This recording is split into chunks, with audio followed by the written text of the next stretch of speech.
Bonjour tout le monde, vous avez été plusieurs dernièrement à nous demander quel disque peut tout couper très vite et tant qu'à faire sans jamais s'user. Mauvaise nouvelle, ce disque n'existait pas et je vais vous expliquer pourquoi dans cette vidéo.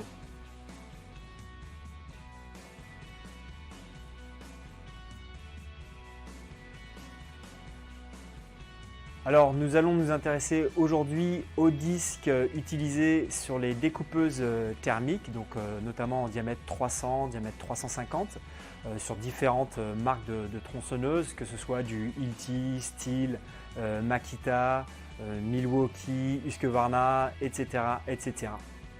Chaque disque diamanté comporte un design différent en fonction du matériau à découper, que ce soit la tôle acier, le design du segment diamanté, mais même à l'intérieur du segment, le liant, la granulométrie, donc la taille du grain de diamant, sa concentration, qui font que ce disque va avoir des propriétés différentes par rapport au matériau à découper. Alors très rapidement, le disque, comme tous les autres outils diamantés, c'est un outil d'usure, c'est-à-dire que c'est un liant qui contient un grain de diamant. Et donc lorsque ce grain de diamant va avoir assez travaillé, il va s'user et donc il va devoir laisser apparaître un autre grain de diamant en sous-couche. Donc pour nous, notre travail, il est de vous conseiller sur le bon outil qui va être approprié pour avoir le bon liant et la bonne technologie par rapport au matériau et à la machine utilisée. Il y a à mon sens deux stratégies qui peuvent être adoptées par les entreprises de travaux publics. La première, eh bien, elle est d'avoir un disque pour chaque matériau découpé.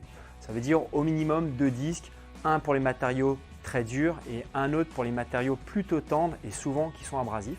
Ou alors la deuxième stratégie, eh bien, elle est d'avoir un disque, ce qu'on peut appeler multimatériaux, qu'on va appeler disque multi, disque mixte, disque 4x4. Chez nous, on l'appelle le disque tout-terrain. La première stratégie, qui est donc d'opter un disque par matériau, est la plus efficace, à condition bien sûr que l'opérateur prenne soin de changer le disque en fonction du matériau.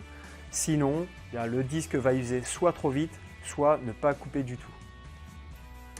Alors ce premier disque, c'est un classique dans la gamme Peverell, il a été conçu il y a maintenant plus de 20 ans, c'est le 19Q. C'est un disque qui va être capable de couper aussi bien des bétons armés que de la pierre.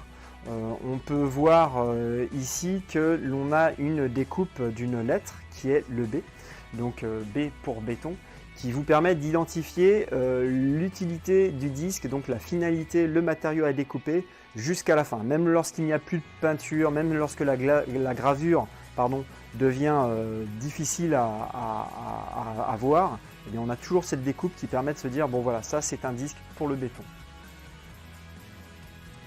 Ici, un autre classique chez nous depuis de nombreuses années, c'est le 95 QE All Blacks. Donc il est noir parce qu'il découpe les enrobés, l'asphalte. D'ailleurs, il a également une lettre pour bien pouvoir identifier ce disque, c'est le A pour asphalte. Également, la particularité de ce disque par rapport au disque béton, eh bien, il a des segments plongeants. Alors, pourquoi des segments plongeants? Eh bien, ce sont des segments qui vont permettre, donc ils sont répartis voilà, ici et également ici, donc, tout autour de la tôle, pour pouvoir préparer, donc protéger plutôt la tôle acier, donc le support, des matériaux abrasifs, en l'occurrence l'asphalte qui est un matériau relativement abrasif. Donc ça permet de pouvoir protéger la tôle et avoir une durée de vie optimale.